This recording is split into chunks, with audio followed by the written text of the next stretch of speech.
ये इक्वेशन लगाने की बस एक ही कंडीशन है कि एक्सेलरेशन कांस्टेंट होना चाहिए। तो क्या हमारा एक्सेलरेशन कांस्टेंट है? बिल्कुल, जी साइन थीटा कांस्टेंट है, लगा सकते हैं। मतलब टाइम बराबर 0 से टाइम बराबर 1 सेकंड जब होगा तो वस्तु का वेग कितने से बढ़ चुका होगा? 10 मीटर पर सेकंड से बढ़ चुका होगा। आपने समतुल्य त्रिभुज का नाम सुना है? ये वाला त्रिभुज और ये वाला त्रिभुज समतुल्य है एक दूसरे के, तो इसकी हाइट डिवाइड बाय इसकी हाइट, इसका बेस डिवाइड बाय इसका बेस, बराबर कर सकते हैं अपन। हेलो हाँ जी बच्चों, वॉइस एकदम क्लियर आ रही है? वीडियो एकदम साफ दिखाई दे रहा है? बढ़िया। तो आज हम काइनेमेटिक्स के जेई एडवांस के कुछ पीवाईक्यूज करेंगे, सो दैट हमें आइडिया होगा कि हमें जेई एडवांस के सवालों को कैसे अप्रोच करना चाहिए और किस तरह से उनको सॉल्व करना चाहिए, राइट? तो चलिए स्टार्ट करते हैं। किस तरह से सवालों की प्रैक्टिस करने वाले हैं हम लोग? मैं आपके सामने सवाल रखूंगा, आपको सवाल को पढ़ना है, पढ़ करके शांतिपूर्वक तरीके से उसको ट्राई करना है कि हम उसको कैसे सॉल्व कर सकते हैं, और फिर हम लोग उसका डिस्कशन करेंगे। जो बच्चे वीडियो को रिकॉर्डेड देखेंगे उनको बाद में पॉज कर लेना है उस पोर्शन को जहाँ पे सवाल दिया गया है, सवाल को पॉज करके शांति से सवाल को सॉल्व करना है। उसके बाद फिर जब आपको सॉल्यूशन देखना हो आप सॉल्यूशन देख सकते हैं। तो चलिए, this is the first question. ये आपके पास 2004 का जेई का स्क्रीनिंग का क्वेश्चन है। पहले क्या होता था ना, पहले स्क्रीनिंग होती थी। स्क्रीनिंग क्या चीज़ है? जैसे अभी जेई मेन होता है ना, वैसे जेई एडवांस में जाने के लिए जेई का स्क्रीनिंग होता था। तो स्क्रीनिंग का 2004 का ये सवाल है, इसको आप पढ़ेंगे, सॉल्व करने की कोशिश करेंगे, फिर मैं सॉल्व करवाता हूँ। Just wait.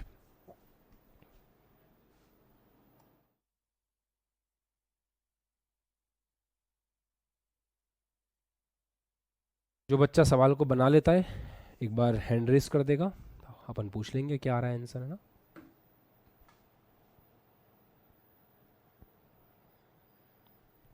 इसके 4 ऑप्शन मिसिंग है, मैं लिख देता हूँ आपके लिए।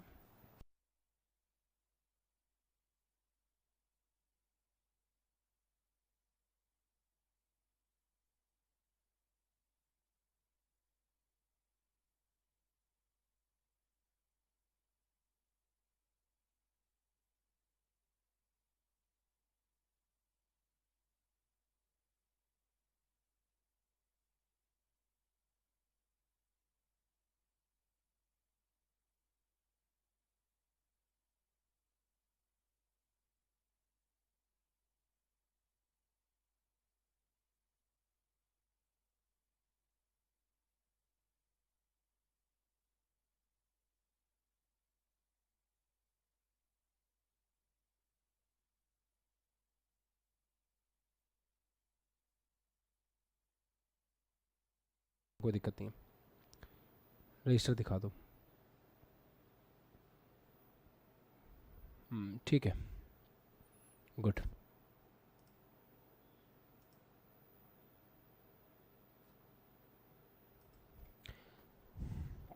नीरज, पेपर कैसा गया था? सर सही नहीं हुआ था कहाँ पे अटके? सर, घबरा से गए थे। क्या हो गया, घबरा गए थे? Yes sir. कितना घबराए थे? सर सब कुछ उलट उलट हो गया था। फिर भी कैसा हुआ ओवरऑल? सही हुआ था, केमिस्ट्री का सही हुआ था। हम्म फिजिक्स में सर हो गया था। कोई बात नहीं, ठीक है, इट्स फाइन। अभी प्रिपरेशन कर रहे हो, सवाल सही किया है आपने, गुड यस। गुड।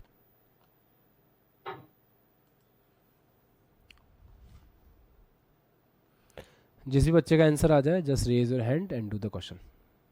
विवेक, हो गया सवाल? जेई एडवांस में एक सवाल को करने के लिए हम 5 मिनट तक का समय ले सकते हैं, इट्स फाइन, कोई दिक्कत नहीं है। एवरेज 3-4 मिनट का हम टारगेट करते हैं, 5 मिनट तक हम जा सकते हैं, कोई प्रॉब्लम नहीं है।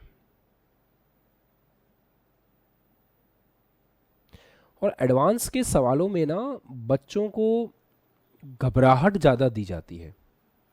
लैंग्वेज कभी कभी बहुत बेसिक होती है, बहुत बेसिक होती है, उसे ज़बरदस्ती हवा बना दिया जाता है ना? वो भी आपको समझ में आएगा जैसे जैसे आप मेरे साथ सवाल करोगे।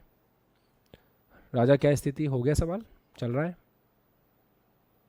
कोई बात नहीं, चलिए बनाते हैं सवाल को, ध्यान से देखेंगे।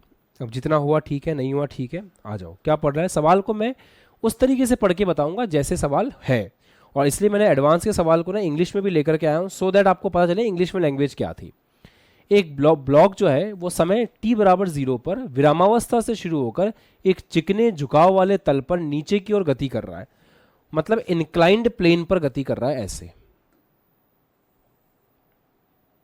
मान लेते हैं ये एंगल थीटा है और ये जो आपका ब्लॉक है यहां से नीचे आ रहा है, एम द्रव्यमान का है, बढ़िया है। एक बात बताओ, इस ब्लॉक पर एक्सेलरेशन कौन कौन से होंगे? क्या आप एक्सेलरेशन को समझते हैं कि एक्सेलरेशन कैसे कैसे होंगे, या मुझे बताने की जरूरत है? कि इस तरफ एक्सेलरेशन होगा g साइन थीटा और ऐसे एक्सेलरेशन होगा g cos theta. Just raise your hand, क्या आपको ये समझ में आता है कि ऐसे जो एक्सेलरेशन है, आप इस तरह का जो एक्सेलरेशन है इस तरफ वो g साइन थीटा होगा, ये g कॉस थीटा होगा जब आप g के कंपोनेंट्स करेंगे। ओके क्या g साइन थीटा अपने आप में कांस्टेंट है? बिल्कुल कांस्टेंट है।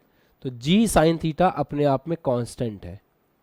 कांस्टेंट एक्सेलरेशन के लिए इक्वेशन ऑफ मोशन लग सकती है, ऐसे ही सोचने में आ रहा है। मान लीजिए Sn बराबर टाइम t बराबर n-1 से t बराबर n के अंतराल में ब्लॉक द्वारा तय की गई दूरी है। आपको नहीं लगता ये nth सेकंड में तय की गई दूरी है? और ऐसे केस में जहां हमारा ब्लॉक ऐसे नीचे आ रहा है, क्या दूरी और विस्थापन को हम बराबर नहीं बोल सकते? क्या यहां पर हमारा एक्सेलरेशन a जो है वो कांस्टेंट नहीं है? बिल्कुल कांस्टेंट है। अगर एक्सेलरेशन a हमारा कांस्टेंट है तो क्या हम यहां पर इक्वेशन ऑफ मोशन अप्लाई कर सकते हैं? बिल्कुल अप्लाई कर सकते हैं। nth सेकंड के लिए इक्वेशन ऑफ मोशन का फॉर्मूला पता है? nth सेकंड के लिए क्या फॉर्मूला होता है? क्या एस nth का फॉर्मूला हमको याद है? कितने बच्चों को याद है एस nth का formula? u plus half a 2n-1। ऐसे भी बोल सकते हैं। चलो म्यूट कर लो। अच्छा जी, ये एस nth का फॉर्मूला है। एस nth का मतलब ही होता है कि टाइम t बराबर n-1 से n के बीच में तय विस्थापन। हाँ, थोड़ा दिमाग खराब हो सकता है दूरी और विस्थापन को लेकर के, पर ब्लॉक ऐसे नीचे आ रहा है तो दूरी और विस्थापन एक ही है। ये इक्वेशन लगाने की बस एक ही कंडीशन है कि एक्सेलरेशन कांस्टेंट होना चाहिए। तो क्या हमारा एक्सेलरेशन कांस्टेंट है? बिल्कुल, g sin थीटा कांस्टेंट है, लगा सकते हैं। तो ये एस nth हो गया। रेशियो किसका पूछ रहा है? S N upon S N plus 1 का। तो एस एन प्लस 1th का क्या होगा? u plus a by 2 two n plus 1 minus 1। आपको नहीं लगता कि u 0 है? क्योंकि बोला है विरामावस्था चला है तो u 0 हो गया। अब अगर आप इन दोनों का रेशियो निकालेंगे तो इन दोनों का रेशियो क्या आएगा? 2n माइनस 1 इसमें आएगा, 2n माइनस 1 इसमें आएगा, डिवाइड बाय यहां क्या हो जाएगा? 2n प्लस 2 माइनस 1, तो 2n प्लस 1 इसमें आ जाएगा। ये इन दोनों का रेशियो हो जाएगा। Option B will be the correct option. तो ये था पहला सवाल जो आपने किया। हाथ ऊपर कीजिए, क्या ये सवाल हो सकता था? विवेक, आपने क्यों नहीं सोचा इस सवाल के बारे में इस तरह से? क्या अप्रोच बहुत मैटर करती है ना, आप ऐसा क्यों नहीं सोच पाए, या दिमाग में आया ही नहीं कि ऐसे कर सकते हैं इसे? अनम्यूट करके एक बार मुझे गाइड करो, बताओ।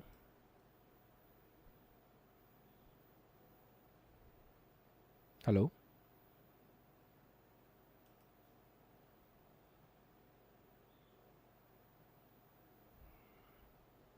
राजा, ऐसा क्यों नहीं सोचा आपने? सर मैंने प्रश्न को अच्छे से ध्यान नहीं दिया, अंतराल मैंने देखा ही नहीं, अंतराल आपने इसलिए देखा है? नहीं देखा मैंने। ओके, देखो एक सिंपल सी बात बोल रहा हूं, जेई एडवांस का कोई भी सवाल आप करें, सबसे पहले सवाल को अच्छे से पढ़ें, उसकी जितनी भी इंफॉर्मेशन उसके अंदर लिखी हुई है उस इंफॉर्मेशन को सही से एक्सट्रैक्ट करें, फिर बहुत सोच समझ करके जब कंसेप्ट एकदम ऐसा हो जाए ना कि हाँ सही लग रहा है, तो आगे प्रोसीड कर जाओ। कुछ नहीं है उसके अंदर। यहां मैंने सबसे पहले देखा इंक्लाइन प्लेन पे नीचे आ रहा है, एक्सेलरेशन जी साइन थीटा होगा, ये कांस्टेंट है, कांस्टेंट है। दूसरा, टाइम बराबर n-1 से टाइम बराबर n के बीच में दूरी और विस्थापन बराबर होगा, और ये समय अंतराल किसका होता है, ये तो nth सेकंड का समय अंतराल होता है ना, तो मैं nth सेकंड के फॉर्मूले पे पहुंच गया, फिर n+1 का फॉर्मूला अप्लाई किया, डिवाइड किया, हो गया सवाल। क्या सवाल समझ में आ गया है कि कैसे किया है, उसको एक बार हाथ ऊपर कर देंगे, सवाल क्लियर हो गया ना कैसे किया है, बस दैट्स इट। चलो let's move on next question, पढ़िए।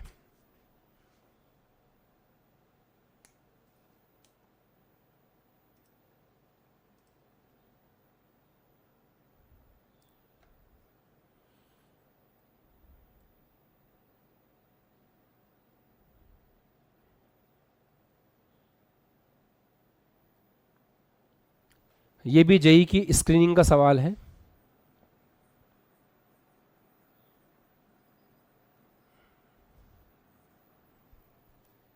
ये भी जेई स्क्रीनिंग 2004 का सवाल है, प्रेम से करना, हो जाएगा। वैल्यू समझ में आ रही है, यहाँ पे 10 है, यहाँ पे 11 है।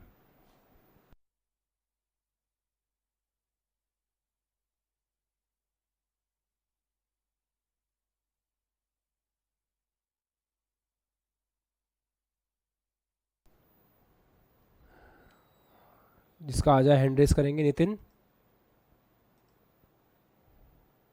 सर बी है इसका 110। ऐसा क्यों लगता है बेटा आपको?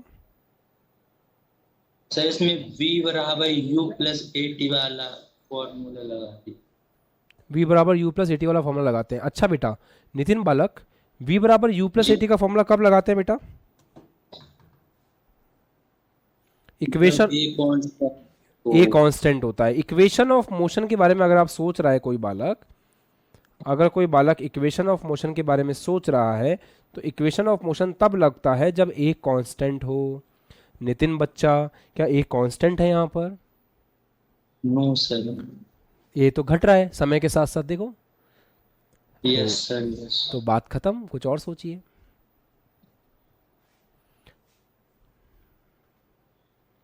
किसी ने और अलग दूसरे तरीके से किया हो तो हाथ ऊपर रख सकता है। हाथ ऊपर रखने का मतलब अपने हाथ को कष्ट देने की जरूरत नहीं है, हैंड रेज वाली इमोजी भी काम करेगी। हाँ अश्विन बताइए। सर 55। कैसे बेटा? सर इसका एरिया निकाल दिया हूँ मैं। एरिया क्या देता है बेटा? अरे सर हाँ, क्षेत्रफल, त्वरण समय ग्राफ का क्षेत्रफल क्या देता है? विस्थापन। और कोई बालक डिस्कस करना चाहेगा? हाँ विवेक। 55 मीटर प्रति सेकंड। कैसे? क्योंकि v बराबर u प्लस 80 होता है और यहाँ पे एक्सेलरेशन टाइम के साथ वेरी कर रहा है, तो एक्सेलरेशन का टाइम के साथ इंटीग्रेशन कर देंगे 0 से 11 सेकंड तक। v बराबर u प्लस 80 के बारे में तो सोच ही नहीं सकता कोई बच्चा अगर एक्सेलरेशन कांस्टेंट नहीं है तो उस तरह से मत जाओ। तो कोई और एक्सप्लेनेशन देने की कोशिश करो। तो जो वेग है वो एक्सेलरेशन और टाइम के मल्टीप्लाई के बराबर होता है। अगर प्रारंभिक वेग 0 है तो टाइम के साथ अगर हम एक्सेलरेशन का डॉट प्रोडक्ट करके और मतलब जिस टाइम से जिस टाइम तक के लिए हमें वेग निकालना है, मतलब वेग परिवर्तन, मतलब t बराबर 0 पे कुछ था और t बराबर t पर कुछ हो जाएगा, तो उनके बीच का जो अंतर है वो मतलब एक्सेलरेशन और टाइम के ग्राफ के क्षेत्रफल के बराबर है। अच्छा ठीक है, ठीक है।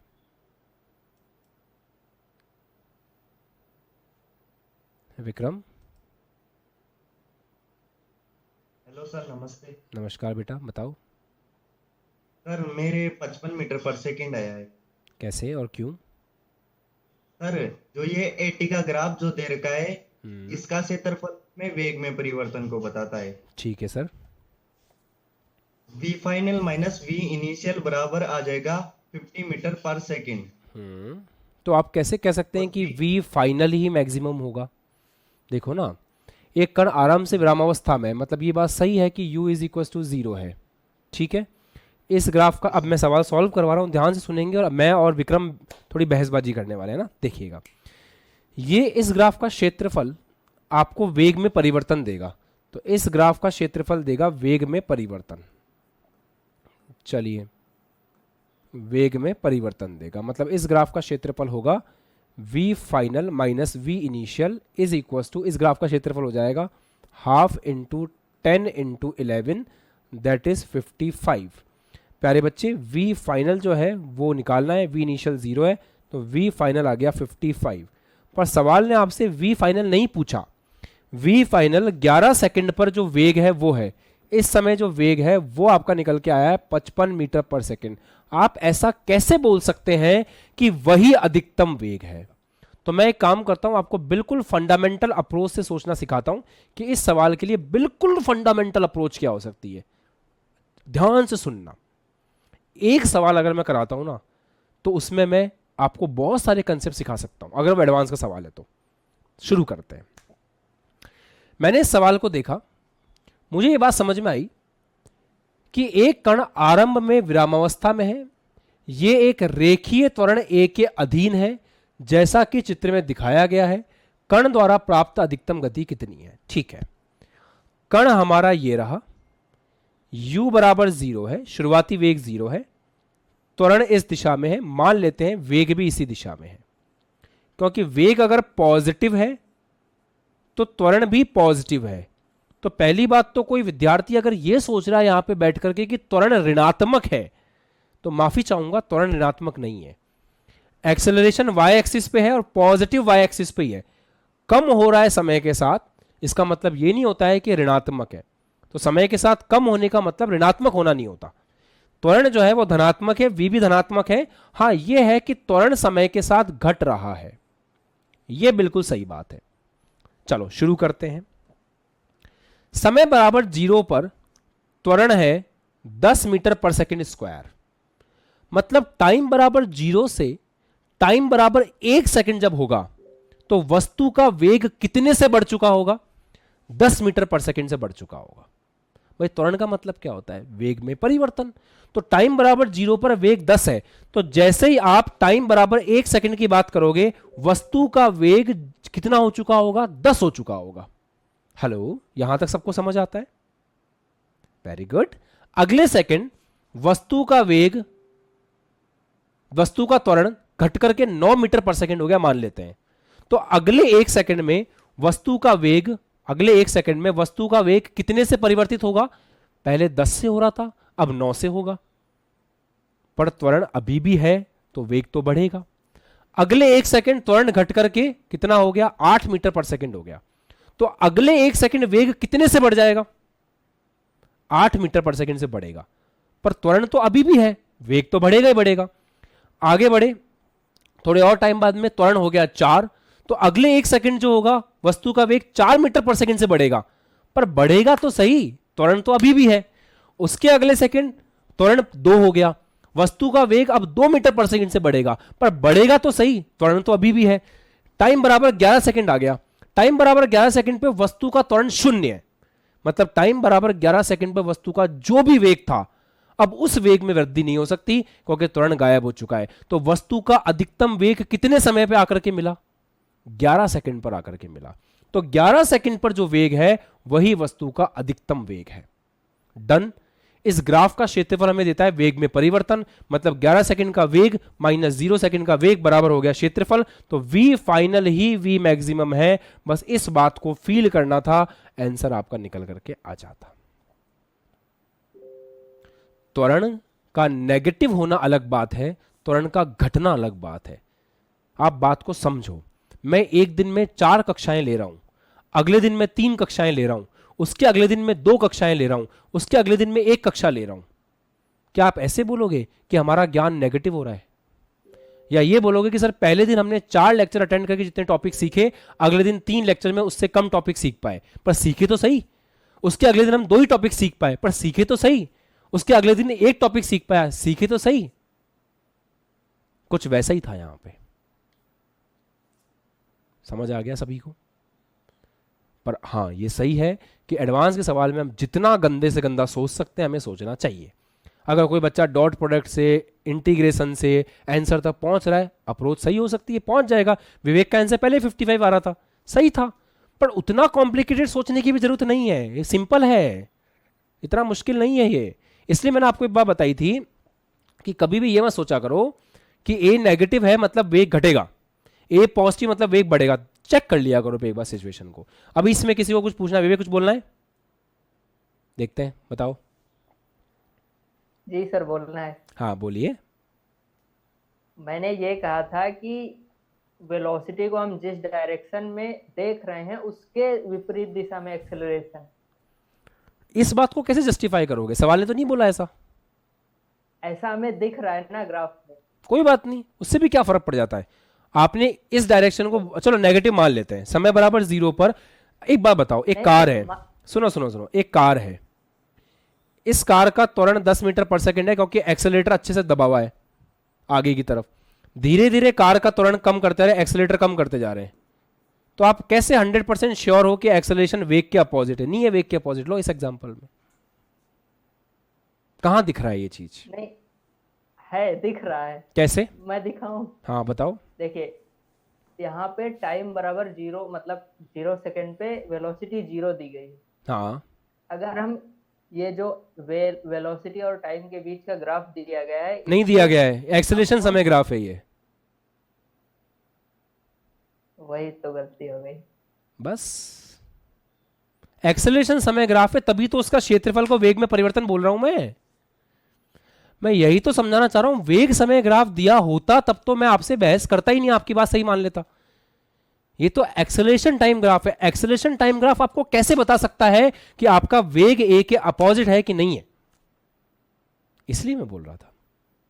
आप कुछ कहना है? नहीं। ठीक है, धन्यवाद। सबको समझ में आ गया सवाल अच्छे से? Very good. अगला प्रश्न करते हैं, अगले प्रश्न पे ध्यान देंगे।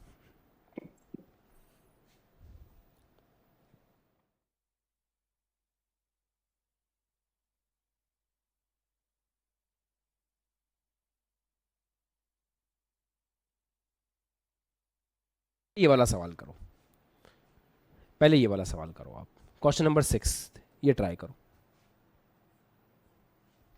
इस सवाल को सॉल्व कीजिए। पहले स्क्रीनिंग के सवाल ले लेते हैं, फिर एडवांस के सवाल ले लेंगे। ये 2005 में आया हुआ सवाल है।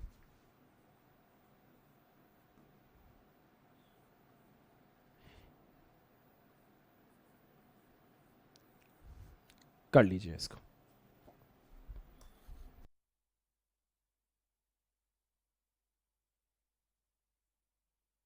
बच्चे हैं, छोटे हैं, उनके लिए एक छोटी सी बात।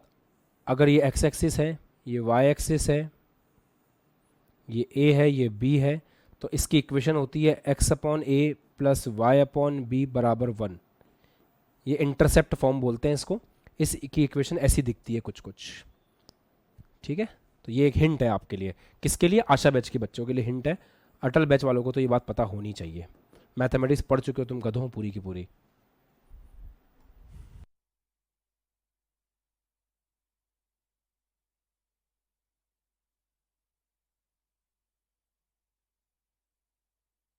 सबको जिसको जो बात बोलनी हो बोल सकते हो, बट इस टॉपिक से और इस क्वेश्चन से संबंधित।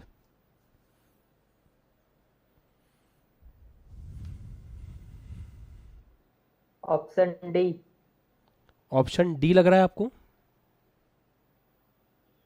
थोड़ा पेन चलाइए विवेक जी, मैं फिर कहूंगा पेन चलाइए। ए एक्स ग्राफ है, ध्यान से तुम देखते नहीं हो कौन सा ग्राफ किसके बीच में बना हुआ है।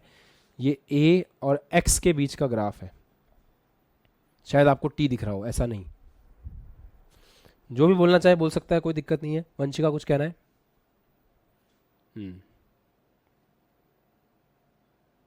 बोलो बोलो, अनम्यूट करो, बोलो। सर ऑप्शन ए होगा ना आंसर? ऑप्शन ए होगा क्योंकि आंसर? हाँ। हाँ जी कैसे? सर, क्योंकि वेग दूरी के साथ घट रहा है तो त्वरण बढ़ रहा होगा, और वेग घट रहा है तो त्वरण नेगेटिव होगा ना। थोड़ा मैथमेटिकल फॉर्म में जाओ, इस तरह के सवालों को ऐसे ओरली नहीं कर पाएंगे अपन। एक बार मैथमेटिकल फॉर्म में इसको लेकर के जाओ और फिर आप इसको करने की कोशिश करो, बेटर आंसर निकाल पाओगे। क्योंकि कल को मैं सवाल में कॉम्प्लिकेशंस डाल दूंगा एक्स्ट्रा, तो फिर कैसे निकालोगे? कल को मैं आपसे ये पूछ लूँ कि ये पॉइंट क्या है, इसकी वैल्यू बताओ, इस पॉइंट की, कि जो इंटरसेप्ट आ रहा है सी, इसकी वैल्यू बताओ, तो क्या करोगे? तो आई वांट कि आप एक बार प्रॉपर्ली सवाल को मैथमेटिकल फॉर्मेट में ही करें।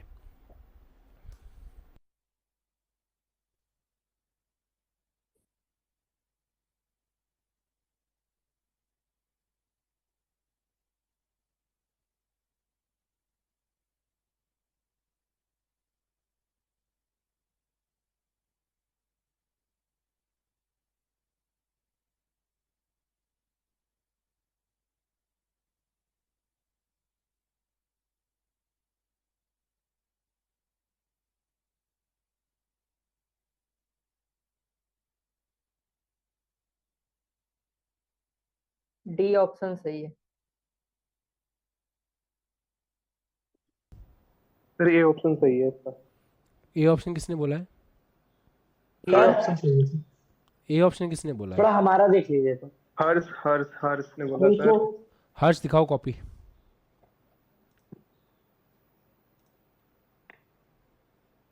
सर इस वाले फॉर्मूले से गया, ए बराबर B D X by D T, D X D V upon D x.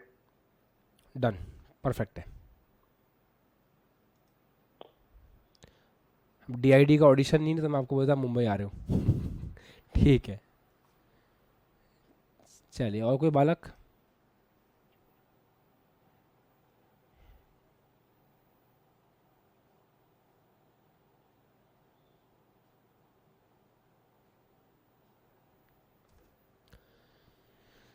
चलिए साहब, सवाल सॉल्व करते हैं। ध्यान से देखिएगा, कोई इधर उधर का काम नहीं करना था, सवाल को तरीके से करना था। ये ग्राफ आपको दे रखा है सवाल में, है ना, पढ़ लेते हैं। एक सीधी रेखा में गतिमान कण का वेग विस्थापन ग्राफ दिया हुआ है, बहुत बढ़िया बात है। सबसे उपयुक्त त्वरण विस्थापन ग्राफ क्या होगा? तो ग्राफ देखिए, ग्राफ पूछ रहा है, बढ़िया है। सब बच्चे खुद को म्यूट रखेंगे, कोई भी बच्चा अपने आप को अनम्यूट ना रखे। सवाल को सॉल्व करने की कोशिश करते हैं। क्या मैं इस ग्राफ की इक्वेशन बना सकता हूं? बिल्कुल बना सकता हूं। v upon V naught plus X upon x naught बराबर 1। तो यहां से v कितना आ जाता है हमारे पास?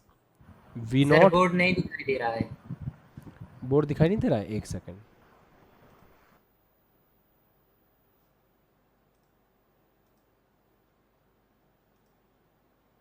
सर कोई बोलता है तो स्क्रीन के सामने आ जाता है और चैट भी आ जाती है सामने। ठीक है, एक सेकंड।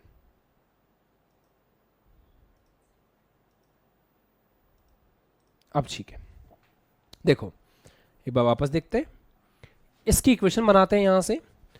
तो v upon V naught plus X upon x naught is equal to 1। तो यहां से v कितना आ रहा है? V naught 1 minus X upon x naught. Fine. अच्छा, मुझे एक्सेलरेशन समय ग्राफ चाहिए, तो मुझे क्या करना पड़ेगा? a बराबर, दो फॉर्मूले मेरे पास है, dv बाई dt, पर समय के साथ तो मुझे कोई कनेक्शन दिखाई दे नहीं रहा है। तो समय के साथ कोई कनेक्शन दिखाई नहीं दे रहा है, तो मैं फॉर्मूला लगाऊंगा a बराबर v dv बाई dx। जब मैं a बराबर dv बाई dx का फॉर्मूला लगाऊंगा, तो पहले मैं यहां से dv बाई dx निकाल लेता हूं। तो यहां से dv बाई dx मैं कैसे निकालूंगा? ध्यान से देखें, v नॉट को अपन रखते हैं, 1 का हो जाएगा 0 माइनस x का कितना हो जाएगा? x का आप समझते हैं, dx बाई dx 1 हो जाएगा, तो 1 अपॉन एक्स नॉट। तो यहां से ये कितना आ गया? v नॉट अपॉन में एक्स नॉट। तो ऐसे मैं कैलकुलेट कर पाऊंगा dv बाई dx, जो कि आ रहा है v not upon x not. हाँ, माइनस में आ रहा है डेफिनेटली। अच्छा, अब इधर आ जाओ, यहां इस वैल्यू को पुट करेंगे तो a बराबर कितना हुआ? v कितना है अपने पास? कहां से निकाला था? v रहा, ये v रहा। तो v की वैल्यू यहां पुट करते हैं, तो v आपका हो जाएगा v not 1 minus X upon x not Guna dv by dx। dv by dx कितना है? माइनस का v not upon x not. चलिए, अब फाइनल इक्वेशन बना लेते हैं a की। फाइनल इक्वेशन बना लेते हैं, गुणा हो रहा है ना, दोनों गुणा हो रहे हैं।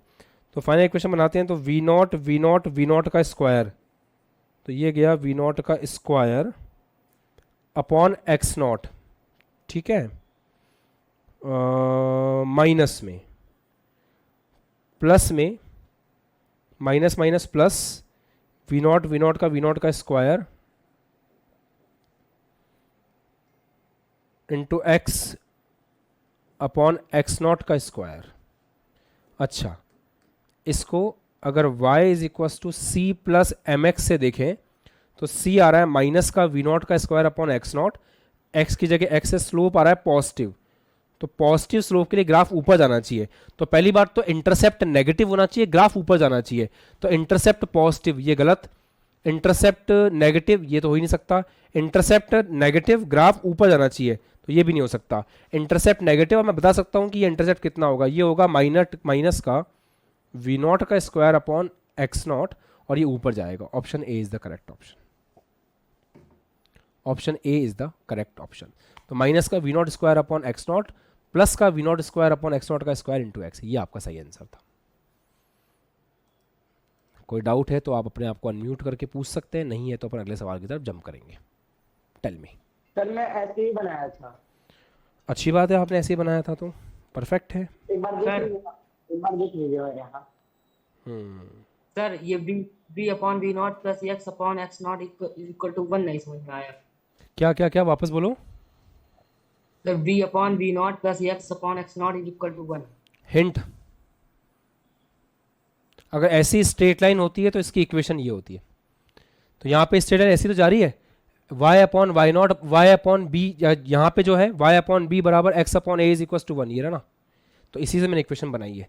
ये मैक्स की चीज़ है थोड़ी सी, इसलिए मैंने कहा था आशा बैच के बच्चों को मैंने हिंट दे दिया है, अटर वालों को आना चाहिए था। सर ये सब में काम देती है। हाँ, इंटरसेप्ट फॉर्म है ये स्ट्रेट लाइन की।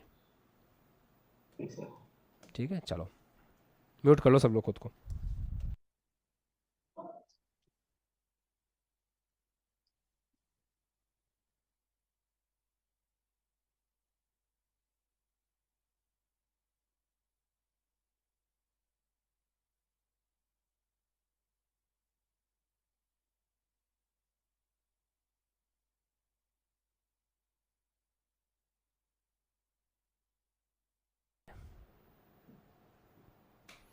ये जेई एडवांस 2011 का सवाल है, इस सवाल को कीजिएगा, पढ़िए आराम से।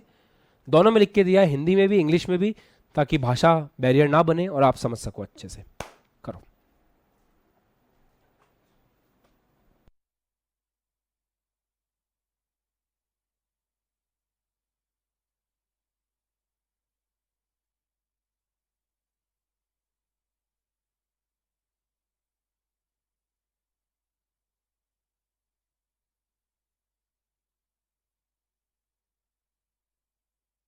ये क्वेश्चन काइनेमेटिक्स का अच्छा क्वेश्चन है, इस सबको कंबाइन करता है, प्रोजेक्टाइल भी इसके अंदर इन्वॉल्व है। तो आशा बैच के बच्चे भी कर पाएंगे बिकॉज आपने प्रोजेक्टाइल पढ़ रखा है, और आपको समझ में भी आएगा कि एडवांस के सवाल कैसे आते हैं, उनको कैसे अप्रोच किया जाता है। सर मेरा 5 मीटर सेकंड इस पर है। कौन बोल रहा है, नाम? अभिषेक। एक सेकंड रुको, कैसे इस मेथड से किया सर, मैं जो आप पढ़ाए थे ना।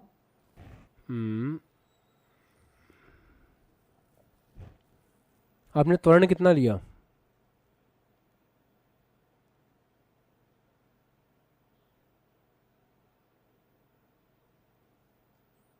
त्वरण कितना लिया आपने? तो एक मिनट सर, एक मिनट, एक सेकंड। मैं ऐसे करके बनाया, एस बराबर U T minus half G T square करके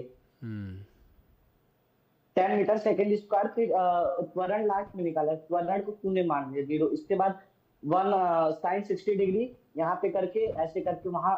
ठीक है, ठीक है, sin 60 डिग्री बराबर स्क्वायर। ठीक है, ठीक है, ठीक है, फिर सबका वैल्यू रख दिया। ठीक है, जितना आपने सीखा है उसके हिसाब से हमें सही करने की कोशिश की। ठीक है, ठीक है, थैंक यू सर।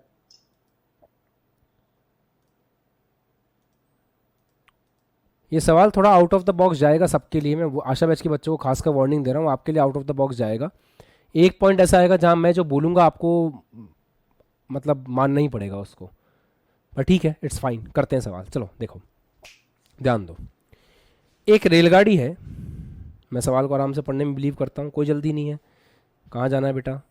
एडवांस में सिलेक्शन लेने के लिए 40% पेपर भी सही करके आते हैं तो टॉप 1000 में रैंक आती है, पता है आपको?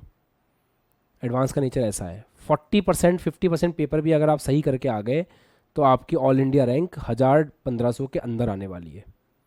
तो हम ऐसे एग्ज़ाम के सवाल को कर रहे हैं। तो सबसे पहले तो हम वो भावना हमारे अंदर से निकालें, जब बच्चा बोर्ड का पेपर देता है 100 में से 100 आने चाहिए।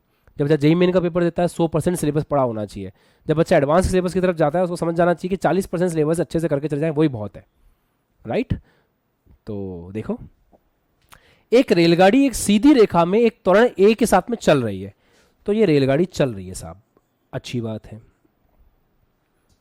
रेलगाड़ी में खड़ा एक पिंड 37 से 60 डिग्री के कोण पर गेंद फेंकता है। वो पिंड मान लेते हैं अपना लविश है, ये लविश खड़ा है भाई साहब, ये 10 मीटर पर सेकंड के वेग से 60 डिग्री पर फेंक रहा है। तो 10 मीटर पर सेकंड के वेग से 60 डिग्री पे ऐसे फेंक रहा है। गेंद को प्रारंभिक ऊंचाई पर वापस पकड़ने के लिए पिंड मतलब लविश को रेलगाड़ी के अंदर 1.15 मीटर आगे भागना पड़ता है। मतलब ये बॉल ऑब्वियस सी बात है ऐसे जाएगी, तो इसको पकड़ने के लिए वापस यहीं पे सेम हाइट पे कैच करने के लिए कितना भागना पड़ता है? 1.15 मीटर भागना पड़ता है। अच्छी बात है। रेलगाड़ी का त्वरण बताना है, मीटर पर सेकंड में कितना होगा, इस ए की वैल्यू को कैलकुलेट करना है। रक्षित किया? बताओ बेटा।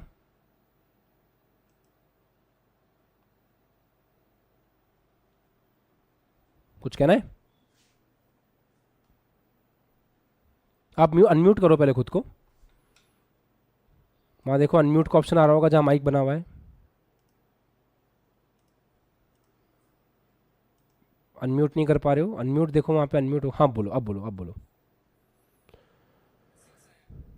6 आया है, ठीक है, ठीक है। चलिए करते हैं अपन सवाल, ध्यान से सुनना। एक बात बताओ, कौन कौन से त्वरण होंगे यहां पर, पहले ये सोचते हैं।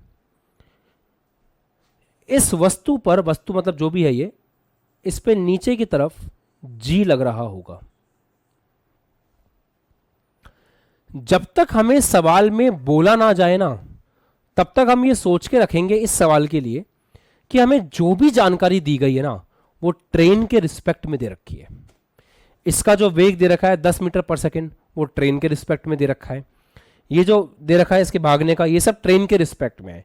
तो जब तक हमें बोला नहीं जाए, सवाल में क्लियरली मेंशन ना हो, सवाल इतना क्यूट सा सिंपल सा लिखा हुआ है, तो मैं ये मान के चलूंगा कि सारे के सारे वेग किसके सापेक्ष दे रखे हैं? ट्रेन के सापेक्ष दे रखे हैं। आपको भी ये मान के चलना है। तो सापेक्ष वाला फंडा क्लियर है, किसी ने रिलेटिव मोशन का दिमाग तो नहीं लगाया। मतलब हमको किसको फ्रेम में बैठ करके सोचना है, हमको किसके निर्देश तंत्र में बैठ करके सोचना है, हमको ट्रेन के निर्देश तंत्र में बैठ करके सोचना है। अच्छा जी, ऐसा करने के लिए मैंने आपको एक बात बता रखी है अटल बैच वाले बच्चों को, कि यहां पे आपको क्या करना है, अगर इसका त्वरण ऐसे है तो इसके अपोजिट आपको यहां पे इसके लिए एक त्वरण मान लेना है, सेम ए। क्या हम ये कर सकते हैं? अटल बैच वाले बच्चे, आशा वालों के तोते उड़ेंगे यहाँ पे, ये क्या किया सर ने। आशा वाले बस ये याद रख सकते हैं कि अगर ऐसे ट्रेन ए वेग से चल रही है और मैं ट्रेन में बैठ करके देखना चाहता हूं, तो जो ट्रेन का त्वरण है उसको उल्टा करके इसमें जोड़ना पड़ता है। आप जब एलएनएम पढ़ोगे तो आप समझ जाओगे। बाकी अटल बैच वालों को क्लियर है? Raise your hands. आगे बढ़ सकता हूं मैं यहां से? अच्छा, घटक कर लें एक बार फटाफट से। इसका घटक इधर कितना आएगा? 10 cos 60 मतलब 5, और इधर कितना आएगा? इसका इधर कितना आएगा? 10 sin 60, 10 √3/2, 5 √3। यहां तक तो किसी बच्चे को कोई दिक्कत नहीं है? पक्का? ठीक है। अच्छा, थोड़ी हेल्प करो मेरी। एक बात बताओ, वर्टिकल मोशन में कोई चेंज आएगा क्या? वर्टिकल मोशन अफेक्ट होगा क्या? आपको पता है प्रोजेक्टाइल में, आपको पता है प्रोजेक्टाइल मोशन में, ध्यान सुनो, आपको पता है प्रोजेक्टाइल मोशन के अंदर, पहले मेरी बात पूरी सुन लो, कोई बोलो मत बीच में। प्रोजेक्टाइल मोशन के अंदर वर्टिकल और हॉरिजॉन्टल तो अलग अलग मोशन होते हैं। हॉरिजॉन्टल मोशन और वर्टिकल मोशन बिल्कुल सेपरेट होते हैं, उनका आपस में कोई कनेक्शन नहीं होता, ये सबको पता है। वर्टिकल मोशन को चेक करो, वर्टिकल मोशन में ऊपर की तरफ जो स्पीड है वो अपनी जगह पे सही है, नीचे त्वरण g है। मतलब वर्टिकल मोशन के लिए हम जो हमारे जितने भी फॉर्मूले थे जो हमने प्रोजेक्टाइल मोशन में पढ़े थे वो सब लगा सकते हैं। जैसे उड़ियन काल बराबर 2uy/g, ये हम लगा सकते हैं, कोई दिक्कत नहीं है। वर्टिकल मोशन में कुछ चेंज नहीं हो रहा। क्या हॉरिजॉन्टल में लगा सकते हैं? क्या क्षैतिज में लगा सकते हैं? जब हमने प्रोजेक्टाइल मोशन पढ़ा था तो ये सीखा था कि क्षैतिज के अंदर जो वेग है वो पूरे रास्ते में कांस्टेंट रहता है। क्यों कांस्टेंट रहता है जनाब? कांस्टेंट इसलिए रहता है क्योंकि वहां पे त्वरण नहीं होता, पर हर्ष यहां पे त्वरण है, देखो। तो क्षैतिज के अंदर हम सिंपल फॉर्मूला नहीं लगा सकते, वहां पे हमें इक्वेशन ऑफ मोशन लगानी पड़ेगी, वो अलग बात है। बट हाँ, टाइम पीरियड के लिए लगा सकते हैं। तो पहले एक काम करें, टाइम पीरियड निकाल लेते हैं। कैसे निकालेंगे? 2uy/g, uy कितना है 5√3, g कितना है 10, तो ये इससे हट गया, कितना आ गया √3 सेकेंड। मतलब टाइम ऑफ फ्लाइट कितना हो गया? √3 सेकेंड हो गया। मतलब इसको यहां से यहां तक पहुंचने में कितना समय लगा? √3 सेकेंड लगा। अच्छी बात है। अब हम क्षैतिज के लिए क्या करें?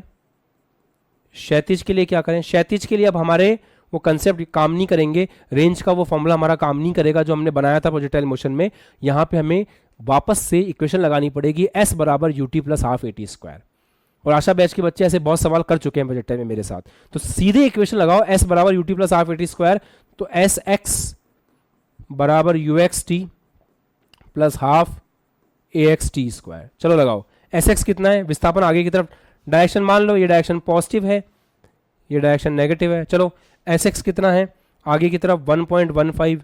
ux कितना है आपका 5, समय कितना है √3 + 1/2। ax कितना है आपका? वो तो निकालना है पर माइनस का ये लेना पड़ेगा क्योंकि तुरंत पीछे की तरफ है। देखो ना, क्षैतिज के लिए तुरंत पीछे की तरफ है, इनटू समय, समय कितना है √3 का होल स्क्वायर। इसको सॉल्व करके आपको a निकालना है, बस। यहां से a निकल करके आराम से आ जाएगा, कोई दिक्कत नहीं है, आप आराम से कर सकते हो इसको, not a big deal for you. और a की वैल्यू आ जाएगी, आप इसका 1.73 रख लेना, √3 की वैल्यू, √3 की वैल्यू 1.73 रख के सॉल्व कर लेना। a की वैल्यू आपके पास आ जाएगी 5 मीटर पर सेकेंड स्क्वायर। कोई बहुत भारी कैलकुलेशन नहीं है। किसी को कुछ पूछना है तो अनम्यूट करके पूछ सकते हो।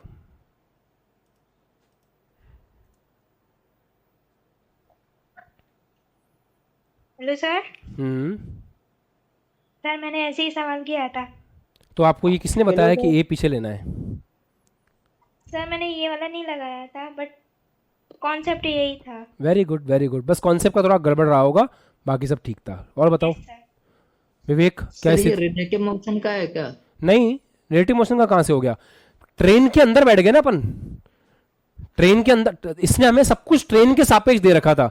भाई साफ कह रहा है, रेलगाड़ी में खड़ा एक पिंड को 60 के कोण पे 6 मीटर पर सेकंड की गति से फेंकता है, तो ट्रेन पे बैठ करके फेंक रहा है। सवाल ने ऐसा एक्सप्लेन किया, वो ये कहता ना कि धरती के सापेक्ष, तो मैं सोचता कि धरती के सापेक्ष बात हो रही है, बात ट्रेन के सापेक्ष हो रही थी। हाँ, बस ये है कि फ्रेम ऑफ रेफरेंस को चूज करते वक्त मुझे ए को उधर की तरफ ऐड करके फिर सोचना था, ऐसा था। विवेक ठीक है? Hello sir. हाँ, हेलो हो सर। गया। हो गया था क्या? एक्चुअली मैंने सर जी कर दिया था, बस वेग की जगह मैं 10 रख रहा था, वो घटक वाला नहीं रख रहा था। हाँ, इतनी बड़ी गलती तो नहीं कर सकते बेटा आप प्रोजेक्टाइल मोशन पढ़ने के बाद, है ना? इतनी बड़ी गलती नहीं करनी। बाकी सब सर जी सेम था। ठीक है ठीक है ठीक सर है, मैंने सिंपल क्षैतिज परास वाला फार्मूला लगा दिया था। कोई बात नहीं कोई बात, इट्स फाइन इट्स फाइन। अभी ठीक है, सबको समझ में आ गया सवाल? क्या आप 2-3 सवाल करते करते आपको अप्रोच समझ में आ रही है? जेई एडवांस के सवालों को कैसे अप्रोच करते हैं, बेसिक्स लगेंगे। और इसमें 2 चैप्टर मिक्स हो गए, काइनेमेटिक्स और एलएलएम, और फिर सवाल बनाया गया है। तो भाई साहब ऐसा ही होता है। अब मैं एक तक क्या बोल रहे हो, वापस बोलो। सर एकदम सील आ गया। क्या सील आ गया क्वेश्चन? अच्छा चलो, अब सब्जी मंडी बन रही है, बाद में बात करेंगे। अगला सवाल करते हैं। मुझे समझ में आ गया, तुम्हें समझ में आ गया, बात खत्म। चलो अगला सवाल करते हैं।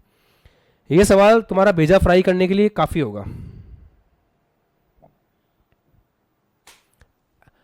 लेटेस्ट सवाल है ना, गरम गरम आया है 2018 का, पढ़िए और करिए।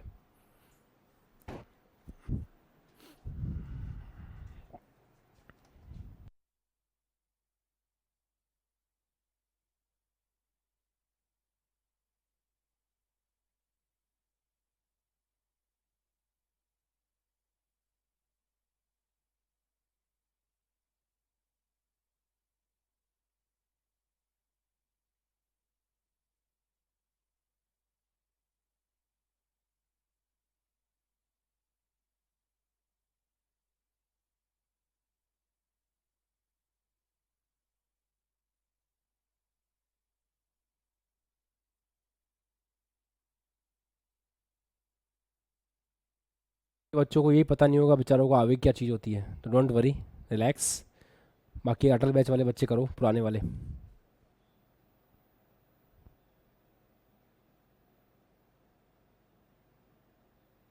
IMT लगेगा इसके अंदर, इम्पल्स मोमेंटम थ्योरम, आवेग संवेग प्रमेय लगा के करना पड़ेगा, हिंट दे रहा हूँ। बाकी ऐसे लोड नहीं देना, नहीं बनता है कोई बात नहीं, मैं कराऊंगा।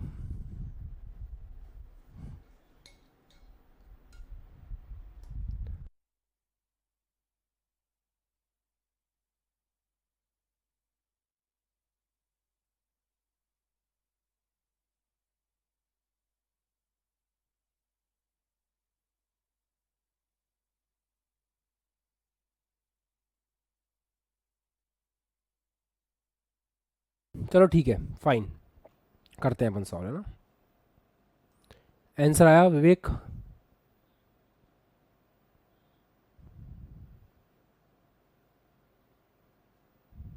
किसी का आया तो बता सकता है।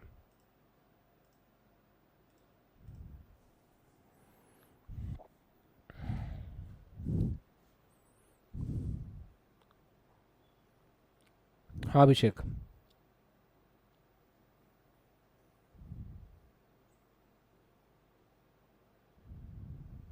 एक मिनट सर, अब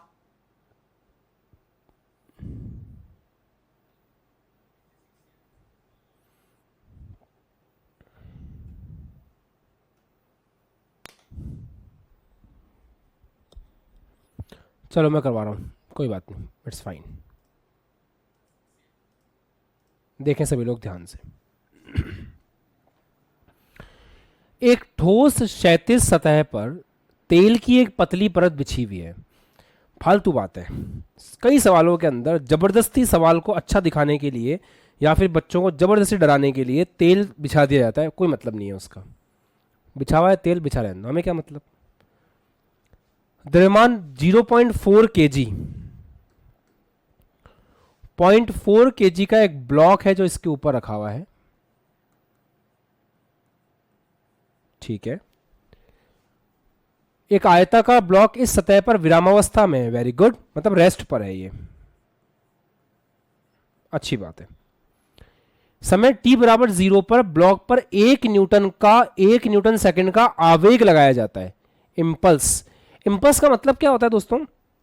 इंपल्स का मतलब होता है झटका। जैसे ये ब्लॉक है, ये रेस्ट पे शांति से, मैंने इसको ऐसे झटका दे दिया एकदम से, तो इंपल्स का मतलब होता है झटका देना, झटका देके छोड़ दिया, ये इंपल्स होता है। तो बहुत कम समय के लिए लगने वाले बल को आवेग कहते हैं, ऐसा आप समझ सकते हो, ठीक है। जिससे ये एक्स अक्ष के साथ इस स्पीड से आगे बढ़ता है। तो vt बराबर किस स्पीड से आगे बढ़ता है? vt बराबर v नॉट e की पावर माइनस का t बाय टाउ, इससे आगे बढ़ता है। बहुत खुशी की बात है, वेग से गति करता है, बढ़िया। जहां v नॉट एक स्थिरांक है, अच्छा ये एक स्थिरांक है,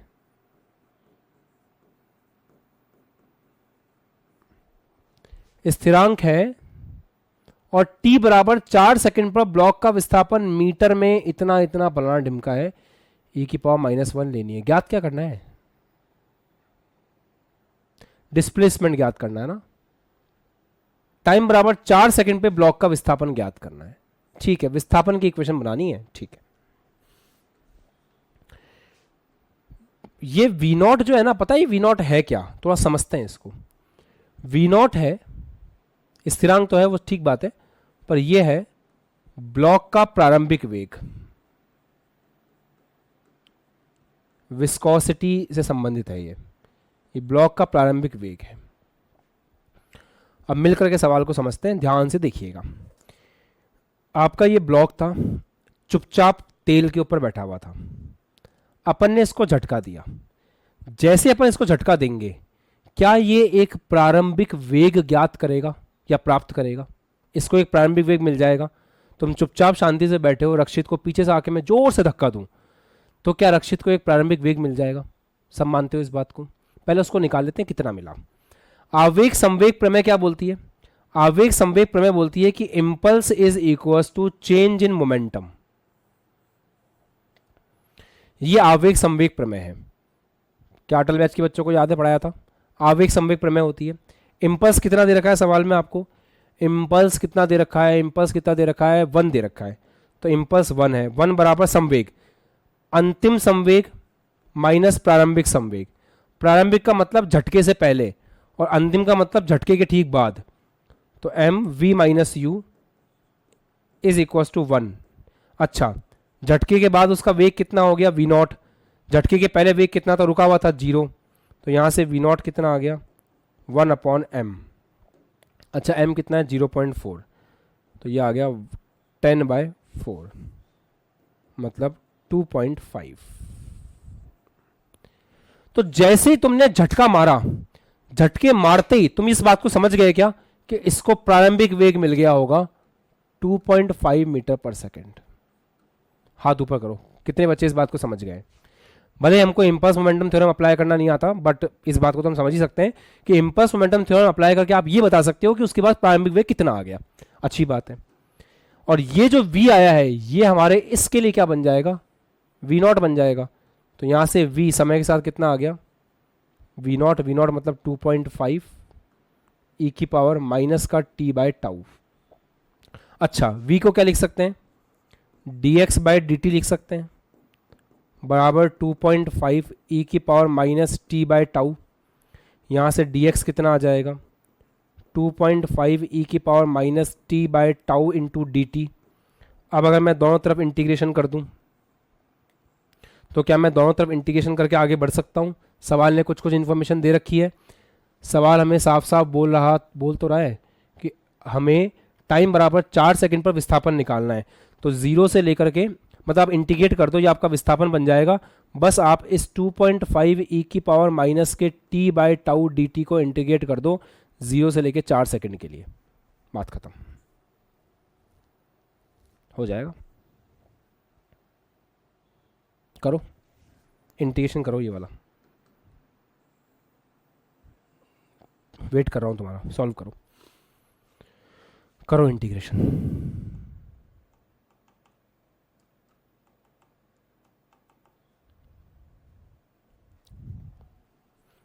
और सवाल एक बात और बोल रहा है कि t बराबर टाउ है, मतलब समय कितना है 4 सेकंड, तो टाउ भी कितना हो गया 4 सेकंड। तो अगर मौका लगे तो t और टाउ दोनों की वैल्यू कितनी रखनी है 4 सेकंड। अब बस मैथमेटिक्स का सवाल बचा है, इस इंटीग्रेशन को सॉल्व करो।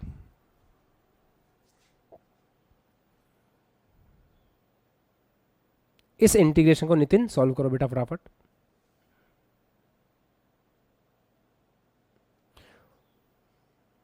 और जिसका हो जाए वो आंसर बता देना अनम्यूट करके खुद को। 1/e की वैल्यू सवाल ने दे रखी है, आप देख लेना, भले ही सवाल आपको नहीं दिख रहा हो तो 1/e की वैल्यू 0.37 दे रखी है।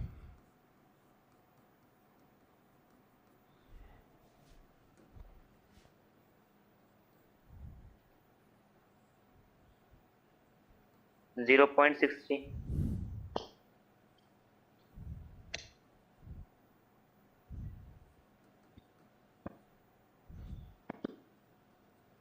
वापस चेक कर लो बेटा एक बार। सर क्वेश्चन दिखाना एक बार। सर 37। कुछ भी 3.7। वाओ, और देख लो एक बार, कोई और अतरंगी जवाब आ जाए तो वो ज़्यादा पसंद आएगा मेरे को। सर 0.625। वाओ क्या बात है, एक और नया आंसर। Hello sir. 1.95। 1.95 कौन बोला ये? मैं विक्रम। अच्छा ठीक है। रक्षित कितना रक्षित कितना आया बेटा? सर 3.7। रक्षित का आंसर कितना आया? 6.3। 6.4 आया। हाँ 3-4 चलेगा। 6.3 इज द करेक्ट आंसर।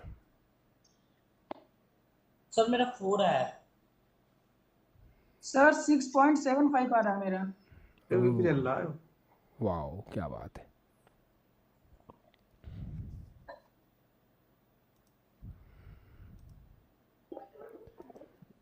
चलिए साहब, अब हम एक काम करते हैं, इसका इंटीग्रेशन सॉल्व करते हैं। 2.5 बाहर आ जाएगा, ई की पावर एक्स का इंटीग्रेशन ई की पावर एक्स ही होता है, इतना तो पता होगा तुम्हें। बस जो साथ में लिखा है माइनस का 1/टाउ, उसका क्या लग जाएगा, डिवाइड लग जाएगा, तो ये आ जाएगा माइनस का टाउ ऐसा। और लिमिट कहाँ से कहाँ तक लगेगी, 0 से लेके 4 तक, तो माइनस का 2.5 टाउ ई की पावर, यहाँ पे 4 रखोगे तो माइनस, और टाउ की जगह 4 रख सकते हैं, टाउ की वैल्यू 4 दे रखी है सवाल में, तो टाउ की जगह 4 रख सकते हैं, तो ई की पावर -1 माइनस ई की पावर 0, ठीक है। ई की पावर 0 1 होती है, तो 2.5 टाउ ई की पावर -1 -1, तो एक काम करते हैं ना अपन, ऐसे लिख देते हैं 2.5 टाउ 1 माइनस ई की पावर -1, यहाँ पे टाउ की जगह 4 रखोगे, 1 माइनस ई की पावर -1, तो ये आ जाएगा 10, 1 माइनस ई की पावर -1 सवाल में दे रखी है 0.37, बस अब इसको कर लेना, 6.3 आंसर आ गया ना आपका, ठीक है। सर सर एक बात बोलूं? बोलो। हेलो हाँ बोलो बोलो। सर, एक बार इसको रिपीट कर सकते हैं? कॉन्सेप्ट नहीं समझ में आया सर मेरे को ये। आशा अटल कौन से बैच के हो? आशा जी। ठीक है, आपको यहाँ तक का कंसेप्ट समझ में नहीं आएगा, इसके लिए मैं extremely sorry for you, because आपने एलएनएम नहीं पढ़ा है। आप इतना समझो कि न्यूटन्स लॉज ऑफ मोशन ये सिखाता है कि इम्पल्स का मतलब होता है चेंज इन मोमेंटम। तो इम्पल्स लगा था एक, मोमेंटम में चेंज कितना हुआ, झटका देने के पहले, झटका देने के बाद आपके संवेग में परिवर्तन, वहां से झटका देने के ठीक बाद जो वेग प्राप्त हुआ वो निकल के आ गया, वो वेग v0 बन जाएगा इस इक्वेशन के लिए। बस इसके बाद तुम समझ सकते हो, क्योंकि इसके बाद बस अपन ने v को dx/dt लिखा है, x के लिए इंटीग्रेशन किया है, सवाल सॉल्व किया है, इसके बाद कोई बड़ी बात नहीं है। चलो अगला सवाल करो, ये वाला सवाल करो सब लोग, चलो।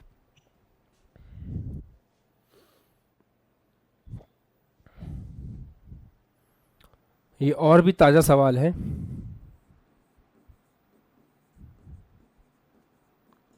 जेईई एडवांस 2023 का सवाल है ये।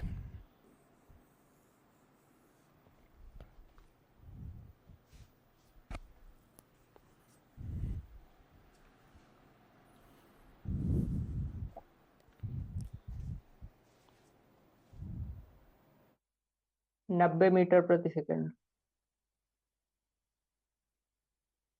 हाँ 40 मीटर। 40 मीटर 40 मीटर पर सेकंड। ठीक है साहब, करवाते हैं। देखिए ध्यान से, सवाल प्रेम से पढ़िए। आप लोग ये कैलकुलेशन मिस्टेक कर रहे हो यार, तुम लोग पता नहीं किस टाइप की, है ना। ये एडवांस है बेटा, जेईई एडवांस कहते हैं इसको। 1.6, बाकी ये बहुत फुद्दू सवाल है। 1.6 मीटर ऊंचाई वाला एक व्यक्ति है, अब म्यूट कर लो खुद को, देखो इधर, आप लोगों के करने का समय गया, अब सुनने का समय चालू। 1.6 मीटर ऊंचाई का एक व्यक्ति है, एक समतल जमीन पर सीधे रास्ते पर 4 मीटर ऊंचाई वाले लैंप के पोस्ट से दूर जा रहा है। अच्छा सॉरी, तो ये 4 मीटर वाला पोस्ट मान लो, ये आपके 1.6 मीटर का व्यक्ति है।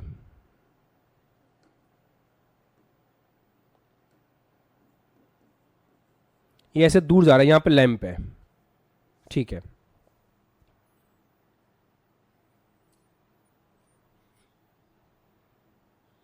लैंप पोस्ट और व्यक्ति हमेशा जमीन के लंबवत हैं ऐसे, ठीक है। यदि व्यक्ति की गति 60 मीटर पर सेकंड है, मतलब ये आगे जा रहा है 60 मीटर पर सेकंड से, तो व्यक्ति के सापेक्ष जमीन पर व्यक्ति की छाया की नोक की गति बतानी है। सब लोग म्यूट, सेंटीमीटर है। नहीं कुछ भी नहीं है तुम में से किसी का भी, म्यूट कर लो चुपचाप और सुन लो। आप इस तरीके से देखेंगे सबसे पहले इस सवाल को कि आप x और y के अंदर मान लीजिए कि मान लो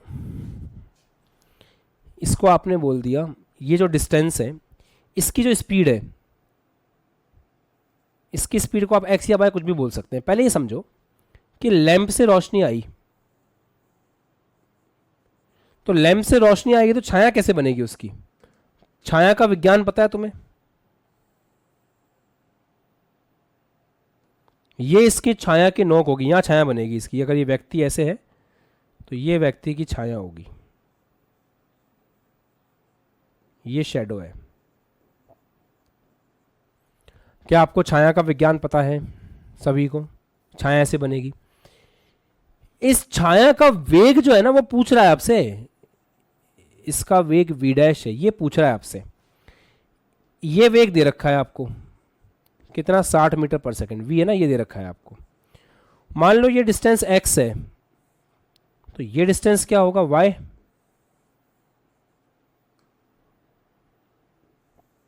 ऐसे। अब थोड़ा फिजिक्स लगाते हैं। यहां तक सबको क्लियर हो गया है? Raise your hands. ठीक है, ये लैंप है। एक बात बताओ, व्यक्ति जब आगे चलेगा तो क्या बदलेगा, x बदलेगा। तो व्यक्ति की जो स्पीड है v, वो होगी dx बाय dt। सही है, क्योंकि व्यक्ति जब आगे चलेगा तो x बदलेगा। व्यक्ति की छाया की नोक जब आगे चलेगी तो क्या बदलेगा, y बदलेगा। तो छाया की स्पीड क्या है, dy बाय dt। यहां तक सही है क्या, कि व्यक्ति आगे बढ़ेगा, व्यक्ति आगे बढ़ेगा तो उसका वेग होगा dx बाय dt, और आपकी छाया आगे बढ़ेगी तो उसका वेग होगा dy बाय dt। क्या यहां तक ठीक है? सभी हाथ ऊपर कर सकते हैं अपना, अगर समझ में आ गया है तो। अब हमें कुछ नहीं करना दोस्त, x और y के बीच का रिलेशन निकालना है बस। चलो x और y के बीच का रिलेशन निकालते हैं। आपने समतुल्य त्रिभुज का नाम सुना है? ये वाला त्रिभुज और ये वाला त्रिभुज समतुल्य है एक दूसरे के, तो इसकी हाइट डिवाइड बाय इसकी हाइट, इसका बेस डिवाइड बाय इसका बेस, बराबर कर सकते हैं अपन। गणित, जेई एडवांस के सवालों में गणित बहुत ज़्यादा लगती है, तो फिजिक्स के सवाल उसी के अच्छे से बनेंगे जो मैथ्स अच्छे से करना जानता है।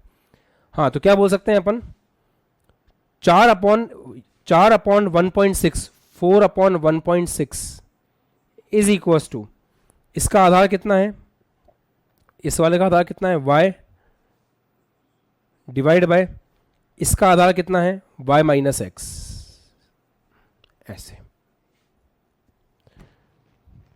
इस तरीके से हम बोल सकते हैं। नहीं हो कंफर्टेबल, वापस बताऊं? ध्यान से देखो। चलो, ये वाला त्रिभुज और ये वाला त्रिभुज, सवाल ही उड़ गया।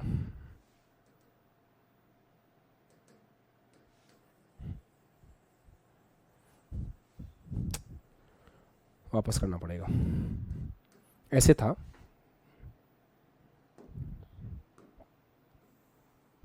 एक बार वापस समझ लो, तुम्हारी किस्मत अच्छी है शायद, या कोई मन से दुआ कर रहा था यहाँ पे वापस समझ जाए वो सर।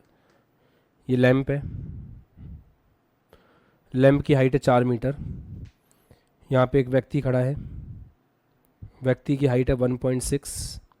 मैं आपसे ये बोल रहा था कि लैंप से जो रोशनी आएगी वो ऐसे आएगी और छाया ऐसे बनेगी।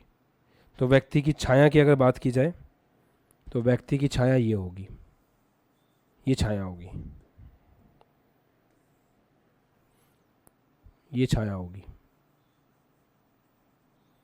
व्यक्ति जिस स्पीड से आगे जा रहा है वो मान लेते हैं v है, छाया जिस स्पीड से आगे जा रही है वो v डैश है।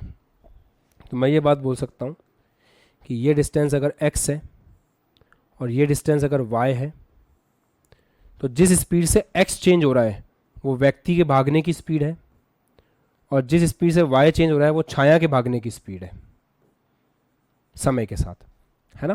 क्योंकि जैसे जैसे y चेंज होगा छाया चेंज हो रही है, तो छाया के भागने की स्पीड है dy बाई डी एक्स, व्यक्ति के भागने की स्पीड है dv by D x, sorry dx by dt। अच्छा जी, अब हम ट्राइंगल्स को देख करके x और y में संबंध निकाल सकते हैं बड़े आराम से, और उससे सवाल सॉल्व हो जाएगा। चलो करते हैं। एक ट्राइंगल ये ले लो आप, इस ट्राइंगल की हाइट कितनी है 4, और इस ट्राइंगल का आधार कितना है y। देखो ना, हाइट है 4, आधार है y, तो आप बोल सकते हो 4/y बराबर, छोटे वाले ट्राइंगल को ध्यान से देखो, छोटे वाले ट्राइंगल का हाइट कितना है 1.6, इसका आधार कितना है ये, यहाँ से यहाँ तक y है, यहाँ से यहाँ तक x है, तो ये कितना हुआ y माइनस एक्स, तो इसके लिए आप बोल सकते हो 1.6 अपॉन वाई माइनस एक्स। क्या यहाँ से आप x और y के बीच का रिलेशन निकाल सकते हो? आराम से सोचो, बड़े आराम से निकाल सकते हो। निकालोगे तो y बराबर आएगा 5/3x।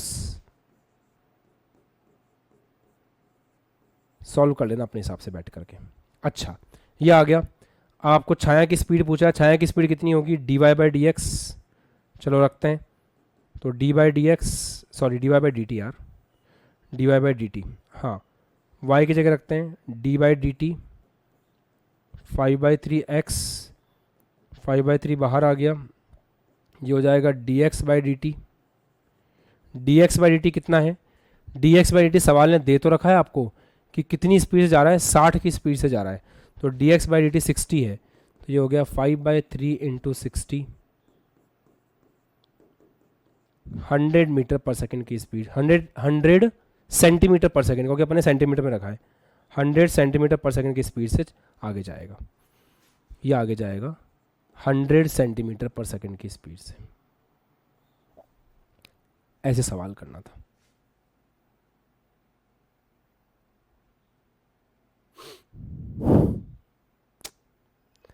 बेचारे बालक।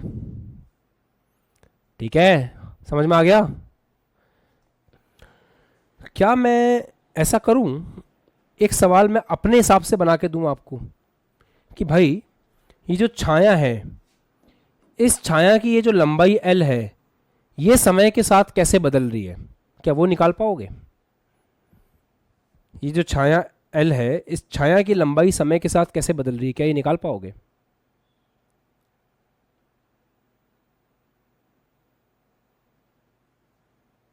छाया की लंबाई में समय के साथ परिवर्तन, मतलब क्या dl/dt कैलकुलेट कर पाओगे आप लोग? सोचो, dl/dt कैसे निकलेगा? d/dt ये लंबाई है क्या वास्तव में? y माइनस एक्स ही तो है, y माइनस एक्स की है ना? तो ये हो जाएगा dy/dt माइनस dx/dt। बस। तो सवाल को पूछने का तरीका घूम भी सकता है, वो सवाल को घुमा के भी पूछ सकता है। डन। तो आज के लिए इतने ही सवाल रखते हैं, अगली क्लास में अपन इस चैप्टर के और सवाल करेंगे। मुझे उम्मीद इतनी तो है कि तुम लोगों ने ये समझ लिया होगा कि एडवांस में सवाल आते कैसे हैं, और एडवांस के सवालों को अप्रोच करने के लिए मैं सबसे बेस्ट आपको सलाह देता हूँ, सवाल को आराम से पढ़ें, कॉम्प्लिकेटेड फिजिक्स अप्लाई करने की कोशिश ना करें।